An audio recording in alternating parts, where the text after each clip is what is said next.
कोविड-19 और आज का मतदाता टीवी में चार्टर्ड अकाउंटेंट वैभव गर्ग जी आपका स्वागत है। नमस्कार सर। नमस्कार सर। वैभव जी बहुत स्मार्ट लग रहे हैं, बिल्कुल युवा हैं आप। Thank you so much sir. Sir अभी जो चार्टर्ड अकाउंटेंट का जो ब्रांच है गाजियाबाद, उसमें जो चुनाव हुए हैं उसमें आप कार्यकारिणी सदस्य के रूप में अपने विजय हासिल किया है, तो उसके लिए आपको बहुत बहुत बधाई। Thank you so much sir, thank you so much. Vaibhav ji सवाल ये है कि अभी एक हफ्ता पूर्व जो है जी हमारे भारत सरकार की तरफ से वित्त मंत्री सीतारमण जी ने एक बजट जो है पास किया है और वो जो बजट है बड़ा उत्साहित है। कैसा देखते हैं आप उसको, बजट को? सर जैसा मैं कहूँ कि ये जो बजट है लोअर मिडिल क्लास के लिए सबसे बढ़िया बजट इस बार फाइनेंस मिनिस्ट्री ने निकाला है, निर्मला सीतारमण जी ने। सबसे पहले मैं उनको धन्यवाद देना चाहता हूँ। सबसे जो एक्सपेक्टेड थी सभी के लिए कि एक सबको एक राहत मिले, तो ये राहत वाला बजट मैं कहूँगा आम जनता के लिए कि उन्होंने 12 लाख तक जो लोअर मिडिल क्लास है उनके लिए इनकम में छूट दे दी है। जिन किसी भी इनकम 12 लाख तक है उनको कोई भी टैक्स देने की ज़रूरत नहीं है।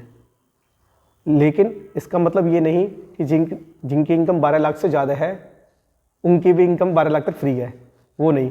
12 लाख के ऊपर हुई तो टैक्सेशन बनेगा जी। जिनकी भी इनकम 12 लाख से ऊपर है तो उनको इसका बेनिफिट नहीं मिल पाएगा। लेकिन उसके लिए भी गवर्नमेंट ने एक स्लैब रेट में चेंज किया है कि अब जो पहले 3 लाख से 7 लाख तक हमारा टैक्स लगता था, अब उसको इन्होंने 0 से 4 लाख तक 0% कर दिया है। 4 लाख से 8 लाख तक 5% कर दिया है। 8 लाख से 12 लाख तक उन्होंने 10% कर दिया है। 12 से 16 15% कर दिया है। 16 से 20 20% कर दिया है। 20 से 24 25% कर दिया है और 24 से ऊपर 30% कर दिया है। तो गवर्नमेंट ने जो लोअर मिडिल क्लास है उनको छूट देने के लिए सबसे बड़ी रिलीफ दी है कि उन्होंने ये स्लैब रेट में भी चेंज कर दिया है। और जो स्लैब रेट में नहीं आ रहे, जिनकी इनकम 12 लाख तक है, उनकी इनकम 12 लाख तक फ्री है। और सबसे मेन चीज़ है जो सैलरीड पर्सन है उनके लिए एक और बेनिफिट हो जाता है 75,000 का स्टैंडर्ड डिडक्शन, कि जो भी सैलरीड क्लास पर्सन है उनको एडिशनल 75,000 की, मतलब जिनकी इनकम 12,75,000 रुपये तक है, उनको कोई भी टैक्स देने की ज़रूरत नहीं है। जी सर। बिल्कुल आपने विस्तार पूर्वक बताया। मतलब एक जो आम जनता है, एक तो वो इनकम टैक्स देने से डरती है जी, लेकिन अगर वो 12 लाख किसी भी रूप में कमाती है उसको टैक्स नहीं देना पड़ेगा। बिल्कुल सीधी भाषा। जी जी जी जी बिल्कुल सही बात। सवाल ये होता है सर, इतनी बड़ी जो छूट दी गई है, तो शायद सीतारमण जी ने कहा था कि 1 लाख करोड़ का कुछ घाटा होगा, तो वो घाटा सरकार कैसे पूरा करेगी? क्या सरकार को नुकसान नहीं होगा? सर इसमें मैं फिनांस मिनिस्ट्री का भी इन्होंने लोअर मिडिल क्लास पे देखा है, लेकिन उसके पीछे एक ये है कि जो उनका आइडिया है कि जितने भी हमारे लोअर मिडिल क्लास हैं उनको बेनिफिट दिए जाए और सभी को एंकरेज किया जाए कि वो टैक्स बेनिफिट में आए और टैक्स को फॉलो करें। अगर सभी टैक्स को फॉलो करेंगे तो ये जो आप बर्डन बता रहे हैं, ये बर्डन एक्चुअली बर्डन नहीं रहेगा, उनके लिए गवर्नमेंट लिए आकर रिलीफ होगी। क्योंकि जब उनको पैसा आएगा तो पैसा कहीं ना कहीं खर्च करेंगे वो। जी बिल्कुल बिल्कुल सही। डायरेक्ट वे में सरकार के पास टैक्स जाएगा। बिल्कुल बिल्कुल। जीएसटी के रूप में जाए या किसी भी रूप में जाए। बिल्कुल बिल्कुल सही बात है कि जैसे कि सभी एम्प्लॉयज़ की ये थी कि हमारी इनकम बढ़ रही है लेकिन हमारे उस हिसाब से टैक्सेशन भी बढ़ रहा है, तो उस टैक्सेशन को रिलीफ देने के लिए ये गवर्नमेंट ने मूव किया है। अभी इनिशियल स्टेज में आप इसको लॉस या डेफिसिट मानेंगे, लेकिन इन फ्यूचर में यही गवर्नमेंट को इनकम बना के देगी। गवर्नमेंट ने बहुत सारे टूल्स अपनाए हैं कि जहाँ से वो इनकम अपना कैलकुलेट करे और उसको वहाँ से टैक्स कलेक्शन हो गवर्नमेंट को भी। सर जैसे मान लीजिए किसी को 65,000 की छूट मिल रही है जी, तो सरकार के पास 65,000 रुपये जाना था जी, लेकिन जो पैसा मनी चलन में होगा जी, उससे सरकार को जीएसटी के रूप में फायदा निश्चित होगा। हाँ सर, जीएसटी में आज आप देखें जीएसटी भी एक इतना बड़ा इनकम सोर्स है गवर्नमेंट के लिए कि आज की तारीख में गवर्नमेंट के पास में जीएसटी से काफ़ी इनकम रेवेन्यू कलेक्शन हो रहा है। तो ऐसा नहीं है कि वो डायरेक्ट टैक्स में कम लिया तो इनडायरेक्ट टैक्स से उसको वो वहाँ से डेफिसिट पूरा कर लेगा। हाँ, तो ऐसा नहीं है कि गवर्नमेंट को डेफिसिट है। जो उन्होंने फिनांस मिनिस्ट्री ने सोचा है वो पूरा उनको कैलकुलेट करके ही सोचा है पूरा सारी चीज़। बजट आपको लगता है कि हाँ बजट संतोषजनक है? हाँ, बजट जो है ओवरऑल जो है बजट अगर लोअर मिडिल क्लास के लिए देखें तो ये सही में संतोषजनक है और वेरी वेलकम है कि पिछले 2-3 साल से सभी कह रहे थे कि भाई रिलीफ दो। इतना बड़ा परिवर्तन बजट में आना, हाँ, किसी को उम्मीद नहीं थी। 7 लाख से 12 लाख होना, ये काफ़ी मैसिव इन्होंने इंक्रीमेंट किया है और मैसिव रिलीफ दिया है इंडिविजुअल्स के लिए। तो सर आपको लगता नहीं कि ये भी एक फैक्टर था दिल्ली चुनाव जीतने का? नहीं सर, ये तो नहीं कह सकते बेसिकली कि सिर्फ दिल्ली चुनाव जीतने के लिए, क्योंकि ये जो अमेंडमेंट है ये 3-4 साल से एक्सपेक्टेड थी गवर्नमेंट से। मोस्ट रिप्रेजेंटेशंस गवर्नमेंट के पास जा रहा था कि ये टैक्स रिलीफ दिया जाए, तो जस्ट ऑफ इन्होंने टैक्स रिलीफ दिया इस साल। ये हो सकता है कि इलेक्शन आ गया है दिल्ली का just because of happiness mood में लोगों ने इसको एक्सेप्ट किया। ये कह सकते हैं कि ये दिल्ली के चुनाव है, लेकिन बस बट ये नहीं, ये पहले से ही प्लानिंग थी इनकी। वैभव जी, एक सवाल और है। इस बजट में देखा गया तो एमएसएमई सेक्टर को बहुत बड़ा उनके लिए सोचा गया है। उनकी जो लोन का जो टारगेट था बढ़ा दिया गया है, खासतौर से स्टार्टअप को बहुत बड़ा जगह दिया गया है। तो मैं ये आपसे जानना चाह रहा हूँ कि स्टार्टअप हमारे भारत देश में कितना बड़ा विकसित भारत बनाने में सहयोग करेगा? सर, स्टार्टअप के लिए सबसे पहले एक मैं अमेंडमेंट बता देता हूँ आपको। एक जो न्यूली स्टार्टअप्स हैं उनके लिए गवर्नमेंट ने सेक्शन 80 IC में बेनिफिट दिया था कि जो भी 1 अप्रैल 16 से स्टार्टअप है और 1 अप्रैल 25 से पहले तक जो भी रजिस्टर्ड है, वो किसी भी 3 सालों में वो 100% टैक्स का बेनिफिट ले सकते हैं। मतलब उनको कोई भी 3 साल में कोई भी टैक्स नहीं देना। तो उसी गवर्नमेंट ने इसको आगे 5 साल के लिए और बढ़ा दिया है कि मतलब जो भी स्टार्टअप्स 1 अप्रैल 2030 से पहले रजिस्टर्ड होंगी तो आने वाले 10 सालों में किसी भी 3 सालों तक वो टैक्स का बेनिफिट ले सकते हैं। तो ये सबसे बड़ी स्टार्टअप्स के लिए सबसे बड़ी रिलीफ जो दी है गवर्नमेंट ने, ये दी है। और उनका जो लोन का अमाउंट भी बढ़ाया है। हाँ, उन्होंने जो बेसिकली MSMEs के लिए उन्होंने किया है कि जो MSMEs की कैपिंग लिमिट थी, जो माइक्रो के लिए, स्मॉल के लिए, मीडियम के लिए जो लिमिट थी, उन्होंने जस्ट इन्वेस्टमेंट में 2.5 से मल्टीप्लाई कर दी और टर्नओवर में 2 से मल्टीप्लाई कर दी। सपोज मेरी इन्वेस्टमेंट जो थी माइक्रो में वो 1 CR थी और उसके बाद जो मेरी थी स्मॉल में 2.5 थी और जो मीडियम में थी मेरी 5 थी, उसको उन्होंने जस्ट 2.5 से कर दिया। अब जो न्यू रिवाइज्ड रेट है वो मेरी जो मेरी इसमें है वो मेरी 2.5 से मल्टीप्लाई हुई है। मतलब 2.5 करोड़ मेरी इन्वेस्टमेंट स्मॉल के लिए मीडियम माइक्रो के लिए देखी जाएगी, स्मॉल के लिए मेरे को 5 देखी जाएगी और उसके लिए मुझे 1.25 CR देखी जाएगी। और ऐसे ही टर्नओवर में उन्होंने चेंज किया हुआ है। यानी मध्यम वर्ग को ध्यान दिया गया, भविष्य को ध्यान में रखते हुए स्टार्टअप पे पूरा जोर दिया गया। Right sir? जी जी, सब चीज़ें इस बजट का वो है जी। लेकिन सर एक सवाल ये होता है कि मोदी जी का इतना बड़ा विजन है जी, देश में बहुत सारे बदलाव हो रहे हैं, चाहे वो इंफ्रास्ट्रक्चर का हो, चाहे ई-व्हीकल्स हो, चाहे चाइना से डिपेंडेंसी हटाने की बात हो जी। उसके बावजूद भी हमारा डॉलर के मुकाबले रुपया मजबूत क्यों नहीं हो रहा है? मतलब क्या इसका टेक्निकल फंडा है, थोड़ा बता सकते हैं सर? सर अभी मैं आपको बताऊं कि हमारी जो कंट्री है वो डेवलपिंग कंट्री है। तो डेवलपिंग कंट्री में ऐसा नहीं है कि सिर्फ हम एक्सपोर्ट कर रहे हैं, हमें बहुत सारे मटेरियल्स इंपोर्ट भी करना पड़ रहा है। तो बेसिकली जस्ट ये इंपोर्ट है और काफ़ी फिस्कल्स की मतलब जो संख्या है कम है। हाँ, अभी जो हमारी ग्रोइंग इंडस्ट्रीज़ है, हमारी ग्रोइंग इंडस्ट्री है, हम क्या है रॉ मटेरियल वहाँ से फैच कर रहे हैं, यहाँ प्रोसेस कर रहे हैं, फिर एक्सपोर्ट कर रहे हैं। मोदी जी का यही विज़न है कि हम अपने इसको हम भारत में ही सारी चीज़ मैन्युफैक्चर करें और उसको एक्सपोर्ट करें। तो जितना भी हमारा जो भी इंडस्ट्री होगी वो भारत में अगर मैन्युफैक्चर करेगी, उसको एक्सपोर्ट करेगी, तो हमारा एक्सपोर्ट बढ़ेगा। तो उससे क्या होगा, जो हमारी फॉरेन अर्निंग्स है वो हमारी फॉरेन अर्निंग्स होंगी। उसके लिए होगा कि हम इंपोर्ट फिर जो है बाहर की कंट्रीज़ पे डिपेंडेंसी कम रहेगी और हम मैक्सिमम हमारा इंडिया से ही हम बाहर एक्सपोर्ट कर सकते हैं, उससे हमारी फॉरेन अर्निंग्स बढ़ जाएंगी। धीमे धीमे जो है चाइना से हमारी डिपेंडेंसी कम होने की जी कह सकते हैं, उम्मीद है, क्योंकि चाइना हमसे टेक्नोलॉजी में काफ़ी अपग्रेडेड है, काफ़ी आगे है। तो लेकिन ऐसा नहीं है कि जो मोदी जी का विज़न है वो यही है कि हम भी टेक्नोलॉजीज़ में उसी तरह से बढ़ रहे हैं। जैसे कल ही मोदी जी गए हुए थे, उन्होंने AI पे बहुत बढ़िया वहाँ पे स्पीच दी कि AI के जितने उन्होंने बेनिफिट्स बताए उतने ही उन्होंने उसके डी बेनिफिट्स बताए कि मतलब उन्होंने बताया कि AI को जो हमें यूज़ करना है तो हमें कुछ कॉशंस भी रखने हैं कि उसके कि क्या क्या इम्प्लीकेशंस हमारे पर हो सकते हैं, क्या लिमिटेशंस हमारे साथ हैं एआई को यूज़ करने के लिए।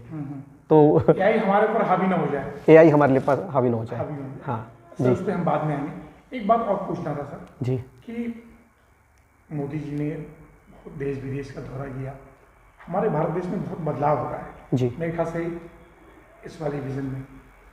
मतलब क्या लगता है आपको कितने वर्षों में हम तीसरी अर्थव्यवस्था बन जाएंगे या विकसित राष्ट्र बन सकते हैं? सर किन क्षेत्रों में और काम होना जरूरी है? सर तीसरी अर्थव्यवस्था तो जो मोदी जी ने कहा था कि 2030 तक उनका प्लानिंग है कि 2030 तक हम तीसरी अर्थव्यवस्था हो जाएंगे। तो जिस तरह से उनके स्टेप्स हैं, गवर्नमेंट स्टेप्स हैं जो इंडस्ट्रीज़ को फ़ायदा देने के लिए, इंडस्ट्रीज़ को बढ़ावा देने के लिए, एफडीआई लाने के लिए, तो ये पूरे सारे स्टेप्स जो हैं ये दिखाते हैं, हाँ बेसिकली ये दिखाते हैं कि 2030 तक जो उनका विज़न था कि हम तीसरी अर्थव्यवस्था अचीव करेंगे, तो इस चीज़ के लिए है। बाकी जो डेवलप्ड कंट्रीज़ वाला आपका वो है, तो डेवलप्ड कंट्रीज़ के जो बहुत सारे पैरामीटर्स हैं, जो डेवलप्ड कंट्रीज़ मतलब जब डेवलप्ड कंट्रीज़ होती है उसमें बहुत सारे पैरामीटर्स हैं, तो उनके लिए जो एक्सपेक्टेड टाइम रखा हुआ है 2045 रखा हुआ है, 2045 रखा हुआ है बेसिकली। पर थर्ड अर्थव्यवस्था 2030 तक उन्होंने प्लान की है। तो डेफिनेटली अगर उन्होंने कहा है तो वो बेसिकली क्या है, सरकार का भी जो सारे काम हैं वो इस चीज़ को दर्शाते हैं कि वो चाहते हैं कि हमारी जो गवर्नमेंट की अर्थव्यवस्था है वो 2030 तक तीसरी अर्थव्यवस्था दुनिया की बन जाए। जी सर बड़ा सवाल है, आपकी इंस्टीट्यूशन से संबंधित सवाल है जी, चाहे वो MBBS हो या प्रशासनिक सेवाएं हों, जी। कहीं न कहीं वो बच्चे एग्जाम देते हैं, पेपर लीक हो जाता है। जी जी लेकिन जो आपका जो चार्टर्ड अकाउंटेंट का जो आपका सिस्टम है जी वो बहुत ही सुंदर है, जी। मैं बधाई देना चाहता हूँ। Thank you so much sir. क्योंकि बच्चों का जब एग्ज़ाम होता है जी। तो उसमें नाम भी नहीं होता, जी जी तो भविष्य में जो है ये जो आपकी बहुत विश्वास है। जी एक मैं आपको बताना चाहूँगा, एक क्लाइंट जो है अपनी पत्नी को अपनी आर्थिक स्थिति के बारे में नहीं बताता, जी लेकिन एक चार्टर्ड अकाउंटेंट को सब कुछ बता देता है। जी जी विश्वास का पेशा है। जी बिल्कुल सही बात है। तो इस इंस्टीट्यूट में कुछ और बदलाव होंगे आने वाले भविष्य में बच्चों की मजबूती के लिए? सर जो आपका क्वेश्चन था कि पेपर लीक का, तो मैं एक कोट करना चाहूँगा, सुप्रीम कोर्ट का कोट था कि अगर एग्जामिनेशन कराना हो तो चार्टर्ड अकाउंटेंट से सीखे। जी जी। तो हमारा इंस्टीट्यूशन ही सर इस तरह से ड्रिवन है जहाँ पर इस तरह से मैकेनिज्म अपनाया जाता है कि जीरो टॉलरेंस अपनाया जाता है। वहाँ पर एग्जामिनेशन प्रोसेस बिल्कुल सीक्रेसी से होता है और अब तक भी कोई भी पेपर लीक का या किसी का भी कोई सुनने में नहीं आया, भविष्य में भी नहीं होगा। हाँ बिल्कुल भविष्य में होगा। और जो आपका दूसरा सवाल था कि बच्चों के लिए क्या कर रहे हैं, सर हमारा इंस्टीट्यूशन लगातार बच्चों की स्किल्स अपग्रेडेशन के लिए और उनके नए नए पैरामीटर्स के लिए, नए नए जो स्कोप आ रहे हैं बच्चों के लिए, उनके लिए लगातार कोशिश कर रहा है, काम कर रहा है और उसको ही एकेडमिक कोर्स में अपडेट कर रहा है। तो आने वाले सालों में भी आपको फिर उस हिसाब से जो भी एज पर द रिक्वायरमेंट है वो अपडेशन आपको उसमें मिलेगा। सर जो क्या यहाँ के जो चार्टर्ड अकाउंटेंट हैं वो मल्टीनेशनल कंपनियाँ को भी टारगेट रखते हैं? हाँ सर बिल्कुल। आप जो आज की तारीख में जो CAs हैं वो सिर्फ इंडिया में सीमित नहीं रह गए हैं, वो बाहर भी वर्क कर रहे हैं। बाहर के जो MNCs हैं बाहर जाके दुबई में भी कर रहे हैं, US में भी कर रहे हैं, तो सिंगापुर में भी कर रहे हैं। हमारे जो इंस्टीट्यूट है वो बाहर समिट भी कर रहा है। तो अब सिर्फ ये इंडिया तक समिट नहीं रह गए हैं, जो हमारे CAs हैं वो बाहर से भी काम ला रहे हैं, बाहर से भी काम कर रहे हैं और बाहर भी अप्रोच कर रहे हैं चीज़ों को। जो मतलब यहाँ का जो टैलेंट है जी वो विदेशों तक अपनी छाप छोड़ रहा है सर। जी बिल्कुल एक बिल्कुल सवाल वैभव जी होता है, जी इनकम टैक्स जो है 140 करोड़ देशवासी हैं जी लेकिन पेयर बहुत कम है, संख्या बल नहीं बढ़ रहा है, तो क्या हमारे बजट से तादाद संख्या बढ़ेगी? सर गवर्नमेंट का सर यही ओपिनियन है और कि जिस रेशो में हमारे पॉपुलेशन बढ़ रही है उस रेशो में हमारी इनकम का सोर्स और इनकम टैक्स पेयर्स नहीं बढ़ रहे। हाँ, तो गवर्नमेंट का GST से पैसा तो आ रहा है, जी जी जी इनकम टैक्स पेयर नहीं बढ़ रहा है। जी, तो गवर्नमेंट का इस बार भी निर्मला सीतारमण जी ने कोट किया था कि वो जो पर्सन्स हैं उनको अप्रोच कर रहे हैं, एनकरेज कर रहे हैं कि वो अपनी जो इनकम है उस पर करेक्टली दिखाएं, हाँ, गवर्नमेंट को दिखाएं, डरे ना। हाँ डरे ना, वो करेक्टली दिखाएं। गवर्नमेंट ने बहुत सारे टूल्स भी उन्होंने इशू किए हुए हैं कि वो उस दौरान अपने टूल्स में चेक करके अपनी इनकम को चेक कर सकते हैं और अपनी प्रॉपर रिटर्न फाइल करें। गवर्नमेंट ने सिंप्लीफिकेशंस का भी प्रोसेस दिया है कि अपनी आप रिटर्न जो है सिंपली फाइल कर सकते हैं खुद। सर हमारा देश कृषि प्रधान देश है जी। और मेरे ख्याल से कृषि पे अभी भी इनकम टैक्स नहीं है ना? नहीं सर, हाँ जी सर। लेकिन थोड़ा इनकम टैक्स पेयर की संख्या बढ़नी चाहिए। जी सर, एक ये मेजर जो सोर्स ऑफ इनकम है जो हमारे देश में सबसे ज़्यादा कृषि के जो करते हैं फार्मर्स जो हैं वो बेसिकली हमारे संख्या में बहुत ज़्यादा है। फिर उसके बाद जो बिलो पॉवर्टी लाइन में जो पर्सन्स आ रहे हैं वो भी एक्सक्लूड हो जाते हैं। तो जो हमारे जो नंबर्स ऑफ टैक्स पेयर्स की जो कमी आती है वो जस्ट बिकॉज इसलिए आती है कि जो हमारी एग्रीकल्चर इनकम है वो एग्जम्प्ट इनकम में आती है, वो टैक्स नहीं दे पाते हैं, और जो बिलो पॉवर्टी लाइन में है वो टैक्स के दायरे से बाहर हो जाते हैं। तो इसलिए जो है हमारे जो नंबर ऑफ टैक्स पेयर्स कह सकते हैं वो इसलिए कम आ रहे हैं। भविष्य में बढ़ेंगे पर फ्यूचर में जो गवर्नमेंट ने नई नई स्कीम्स ला रहे हैं तो सबकी इनकम इंक्रीज़ होगी, तो उस हिसाब से वो टैक्सेशन भी इंक्रीज़ होगा, और नए नए लॉ ला के वो जो भी अभी एग्जम्प्ट में है हो सकता है कि वो फ्यूचर में आके वो टैक्सेबल करे, जिससे ये कि जो गवर्नमेंट की इकनॉमी है, जो इंडिया की इकनॉमी है वो ग्रो करे। सर एक बड़ा सवाल मेरा जी कि क्या आप हमारे देश के प्रधानमंत्री मोदी, उद्योग मंत्री और वित्त मंत्रालय से ये अपील करेंगे कि जो हमारा एनसीआर है, खासतौर से गाजिया, इस तरह नोएडा काफ़ी बड़ी बड़ी कंपनियां वहाँ पे हैं, इंटरनेशनल कंपनियां हैं जी। क्या गाजियाबाद हापुड़ में भी उस तरह की बड़ी कंपनियां आनी चाहिए, इससे एक इंडस्ट्रियल हब बन सके? सर जैसे कि गवर्नमेंट की नई नई स्कीम्स हैं, नोएडा में भी स्कीम्स हैं, जो SEZ उन्होंने जोन बना रखे हैं गवर्नमेंट ने, तो बेसिकली NCRs को वो प्रमोट कर रही है, गवर्नमेंट प्रमोट कर रही है वहाँ पर। तो जो MNCs कंपनी है वो आप देखेंगे गाजियाबाद में नहीं है। हाँ सर, ये देखा जाएगा कि वो नोएडा में है, NCRs में बेसिकली हाँ हापुड़ में आती है, हाँ तो क्षेत्र का डेवलपमेंट ज़्यादा। हाँ बेसिकली गवर्नमेंट अगर नई नई स्कीम लाए वहाँ पर कोई इंटरनेशनल कंपनी आए, SEZ यूनिट बनाए, जिससे वहाँ पर इंटरनेशनल यूनिट आके डेवलप करे, तो जो भी NCRs में जो और सिटीज़ रह गई हैं जहाँ पर MNCs कंपनी नहीं आ पाई हैं, जी हाँ, जो नई कंपनी नहीं आ पाई है वहाँ पर वो आए, और जो आसपास के क्षेत्रों है वहाँ पर भी डेवलपमेंट हो, यही अपील है सर। गौरव जी 2 सवाल और था जी। आप चुनाव जीते हैं जी, और कार्यकारिणी सदस्य बने हैं, जीत तो जीत होती है। Thank you so much sir. और वो भी बुद्धिजीवी लोगों में जीतना बड़ा कठिन होता है सर। जी। अरविंद केजरीवाल जी नई दिल्ली हार गए, जो वहाँ ज़्यादातर लोग बुद्धिजीवी रहे। जी। सवाल मेरा ये है कि केंद्र सरकार से कुछ अपील करेंगे जो यहाँ की एग्जिस्टिंग कंपनियां, बड़ी कंपनियां हैं, उनको कुछ राहत दें, या उनके लिए जो रूल्स हैं उसके लिए थोड़ा सा और लिबरल बनाएं? सर गवर्नमेंट ने अभी भी जो नया फिनांस बिल लाए हैं इसमें भी इन्होंने जो MNCs कंपनी है उनको बड़ी राहत दी है, टैक्सेशन में भी राहत दी है, और अदर्स प्रोसीजर में भी राहत दी है। सब्सिडी के थ्रू भी उन्होंने काफ़ी हेल्प इंडस्ट्रीज को करना चाहा है, जिसके थ्रू क्या है नई नई अपॉर्चुनिटीज़ डेवलप्ड होंगी मेंबर्स पर, और नए नए प्रावधान सब पे एप्लीकेबल होंगे। जी जी जी।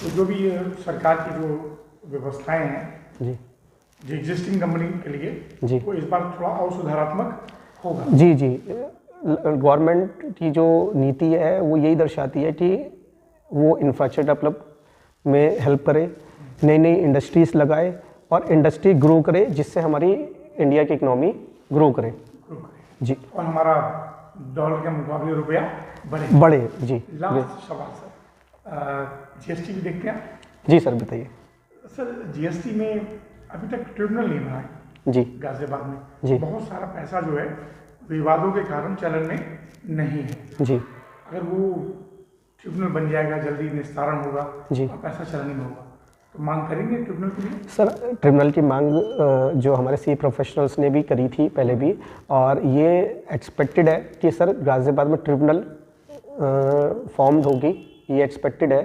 ऑलरेडी इंफॉर्मेशन आ गई है कि एक ट्रिब्यूनल जो है गाजियाबाद में फॉर्म्ड होगी, बट ये देखना है कि सर वो कब होती है। लेकिन मेरे ख्याल से हाँ, प्रपोज सर गवर्नमेंट की तरफ से प्रपोज्ड है कि ट्रिब्यूनल जो है एक गाजियाबाद में सेटअप होगी, तो सर यही आशा है कि जल्दी से जल्दी वो नई ट्रिब्यूनल सेटअप हो, जिससे राइट जी सर, जल्दी उम्मीद है सर, बिल्कुल सर। एक मन में सवाल हो रहा था सर, जो रिटर्न होता है GST की जो रिटर्न होते हैं क्लाइंट को, जी उसमें समय सीमा सही चल रही है या दिक्कतें आ रही हैं अभी भी? नहीं सर, जो समय सीमा गवर्नमेंट ने रखी गई है वो ठीक है कि जो भी नॉर्मल टैक्स पेयर है वो अपनी 11 तारीख तक GSTR 1 फाइल कर दे। उसको जो GSTR 3 भी भरने की टाइम लिमिट है वो 20 तारीख है, तो उसको सफिशिएंट टाइम मिल जाता है अपनी 3B फाइल करने के लिए। जो भी उसने परचेज किया है उसके थ्रू जो इनपुट डाटा है वो उसको 14 तारीख को अवेलेबल हो जाता है पोर्टल पर। तो जो टाइम लिमिट है GST रिटर्न की मेरे हिसाब से वो सफिशिएंट है और सही है कि वो टाइम लिमिट में वो अपनी रिटर्न फाइल कर सकते हैं। वो उसमें जो पहले दिक्कतें आती थी वो ख़त्म हो गई हैं। हाँ, मतलब कह सकते हैं कि जो भी दिक्कतें पहले आती थी अब गवर्नमेंट नए नए प्रोसीजर्स ला रही है और पोर्टल में अमेंडमेंट भी कर रही है अपने हिसाब से, जो लॉ के हिसाब से, जिससे कंज्यूमर्स हैं, जो कस्टमर्स हैं, उनके लिए ईजी हो गया। जी सर, बस जो स्लैब है GST का, जी जैसे कि मान लीजिए मैं ये चाहता हूँ जनता तक बात पहुँचे, जी मोटरसाइकिल, फ्रीज या बेसिक चीज़ों पर जी टैक्स स्लैब कम होना चाहिए। सर लग्जरी में नहीं आता फ्रीज सर मेरे ख्याल से। जी सर, लग्जरी में नहीं आता ये आइटम लेकिन सर जब इनिशियली, अगर मैं आपसे बात करूँ, इनिशियली 2017 में जब GST आया था तो GST के लिए गवर्नमेंट ने कलेक्शन देखा था कि हम कहाँ से अपना रेवेन्यू कलेक्शन जनरेट कर सकते हैं, क्योंकि सब GST से पहले वैट लगता था। तो सब वैट में यही था कि वहाँ स्टेट का लॉस हो रहा था, तो उस स्टेट के लॉस को सेटअप करने के लिए जो वहाँ पे एग्जिस्टिंग रेट थे वैट के, उसको लाने के लिए एक यूनिफॉर्म उन्होंने रेट डिसाइड किया। लेकिन ओवर द टाइम अगर आप देखें 2017 से काफ़ी सारे आइटम हैं जो उन्होंने लग्जरी आइटम से बाहर किए हैं गवर्नमेंट ने, जो 28 में थे जिन पे सेस लग रहे थे, उन्होंने उन्हें सेस को मुक्त किया है। जिनके 28 थे उन्होंने 18 लाए हैं, 18 से 12 पे लाए हैं। तो ये GST council time to time decide करती है कि मार्केट में कितना उस रेट पर GST लगना चाहिए, कितना उस पर GST नहीं लगना चाहिए। और अपने रेवेन्यू कलेक्शन, मैं मानता हूँ कि अगर आने वाले समय में GST कलेक्शन ज़्यादा होता है गवर्नमेंट का, तो निश्चित रूप से गवर्नमेंट जो है आने वाले समय में इन जो आपने आइटम बताए इन पे जो है छूट देने की कोशिश करेगी कि स्लैब रेट कम करेगी। जी, लेकिन जो भी ये भी स्लैब रेट है इट्स ओके, सही है ना सर? ये as per the GST council जो उनकी कमेटीज़ होती है, स्टेट कमेटीज़ होती है, हाँ सर, उस हिसाब से वो ठीक है सर, वो रेट से। हाँ सरकार का बचाव कर रहे हैं। नहीं सर, ऐसा नहीं कह सकते सरकार का बचाव करें, क्योंकि बेसिकली बहुत सारे फैक्टर्स आते हैं। हम एज अ इंडिविजुअल पर्सन बहुत सारे फैक्टर्स को नहीं देख पाते, लेकिन बहुत सारे फैक्टर्स आते हैं रेवेन्यू कलेक्शन में। तो रेवेन्यू कलेक्शन भी गवर्नमेंट के लिए एक मेन सोर्स ऑफ इनकम है, जिसके द्वारा वो जो हमारी और चीज़ें हैं उनको वो रूल आउट करती है। अच्छा, जो बड़े टैक्सेस 28% है, जी, मन में आ रहे सवाल आपसे पूछने, जी, तो लोग कभी कभी बच जाते हैं, ज़्यादा टैक्स देना है जी, तो अगर उस पर कुछ कम कर लें, सरकार कम कर दे, जी, तो लोग खुले मन से उसको टैक्स बनाएंगे, बचाएंगे नहीं। नहीं सर, हाँ ये भी सर आपका मेन अच्छा कंसर्न है कि टैक्स रेट ज़्यादा होने के कारण बहुत सारे पर्सन्स जो है टैक्स देने के लिए कतराते हैं कि हाँ अगर वो टैक्स गवर्नमेंट जो है टैक्स कम कर दे, रेट कम कर दे, तो मैक्सिमम पर्सन उसमें इंक्लूड होंगे। तो ये बिल्कुल डेफिनेटली एक फैक्टर रहता है कि कम रेट लाके मैक्सिमम पर्सन्स को अट्रैक्ट करने का। उससे क्या होगा, गवर्नमेंट को मैक्सिमम पर्सन्स के थ्रू मैक्सिमम रेवेन्यू कलेक्शन हो सकता है। जितना वो कम करेंगे ज़्यादा संख्या बढ़ जाएगी। जी जी, बिल्कुल बिल्कुल, ये फैक्टर रहता है सर। बिल्कुल सर, बिल्कुल लास्ट सवाल है वैभव जी। जी, आप बिल्कुल युवा हैं, मैं सभी से ये सवाल पूछता हूँ जैसे कि आने वाले बच्चों को उत्साह मिले। जी, इस फील्ड में क्यों आए, इतना कठिन प्रोफेशन क्यों चुना आपने? CA बनना बड़ा कठिन काम है, आसान नहीं है। बिल्कुल सही बात कह रहे हैं सर, CA बनना आसान नहीं है, क्योंकि पढ़ाई करके ही बन सकता है इंसान और कोई चारा नहीं। बिल्कुल बिल्कुल सर, जैसे पहले भी आपने कहा था कि CA का पेपर लीक नहीं होता, CA का पेपर की तरह होता है। तो सेम यही है सर, इंस्टीट्यूट लगातार इसमें करती है कि आपने बनना क्यों प्रयास किया कि मैं CA बनूंगा? परिवार की तरफ से किसी माता पिता की इच्छा थी, भाई की इच्छा थी, क्या था मन था? सर CA बनने की इच्छा थी पहले से ही कि CA बनना है, फैमिली में भी CA है। अच्छा। तो उनकी तरफ से भी इंस्पिरेशन मिली थी कि CA बनना है, वो मुझसे पहले CA बन गए थे। हाँ। तो मुझे भी लगा कि मुझे भी CA बनना है। हाँ, तो फिर मेहनत क्या होगा आपने? बिल्कुल सर, मेहनत तो है सर, बिना मेहनत के सर पॉसिबल ही नहीं है। हाँ, मेहनत करी थी सर, और सक्सेसफुल हुई और आपके सामने सर आज जी जी जी मुझे पूरी उम्मीद है कि इस प्रोफेशन की जितनी मर्यादा है, जितनी इस पर विश्वास है, उसको आप कायम रखेंगे। अपवाद तो सर हर क्षेत्र में होता है, बिल्कुल सर। लेकिन आप रखेंगे, मुझे पूरी उम्मीद है। और सर जो कार्यकारिणी जीती है उसकी पूरी बधाई, और मुझे उम्मीद है कि आप लोग इस बार बेहतर कार्य करेंगे। Thank you so much sir. Vaibhav Garg ji, आपका बहुत बहुत धन्यवाद। फिर किसी विषय पर आपसे मुलाकात करेंगे। नमस्कार sir. Thank you so much sir. Okay, नमस्कार।